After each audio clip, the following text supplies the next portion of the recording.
High! আজকে আবারও আমরা ৪ জনে মিলে চলে যাচ্ছি শিলিগুড়িতে। তার ৩ টে কারণ রয়েছে। মেইন কারণটা হচ্ছে আমার হাসব্যান্ডের অপারেশন হয়েছে তোমরা জানোই। তো ওর স্টিচটা কাটানোর ছিল। আর আমার একটা স্ক্যান করার ছিল। আর খুব সুন্দর একটা পুচকু সোনার সঙ্গে দেখা করার ছিল। তো আমরা বেরিয়ে পড়েছি। আর এই যে ফার্স্ট নার্সিংহোমে চলে আসলাম ওর স্টিচটা কাটানোর জন্য। তো ভালোই ভালো সব কাজ হয়ে গেল। ওর স্টিচটা কাটানো হয়ে গেল আর কি। তারপর আমরা একটু পেট পুজো করে নিলাম আর একটু চায়ের মধ্যে চুমুক দিয়ে নিলাম। তারপর আমরা চলে গেলাম আনন্দলোক নার্সিংহোমে, যেখানে আমার অ্যানোমালি স্ক্যানটা হবে। তোমরা হয়তো অনেকেই জানো অ্যানোমালি স্ক্যান কখন হয় বা কেন হয়। তো সেই জন্য আমারও অ্যানোমালি স্ক্যানটা করে নিলাম। এই যে আমরা আনন্দলোকে চলে এসেছি। আর তারপর আমরা চলে যাব পুচকু সোনাটার সঙ্গে দেখা করতে।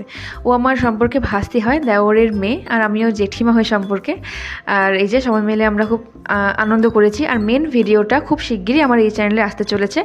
সবাই মিলে দেখা করে খুব ভালো লাগলো, তোমাদেরকেও সব দেখাতে চলেছি। আজকের মতো ভিডিওটি এ পর্যন্তই। বাই।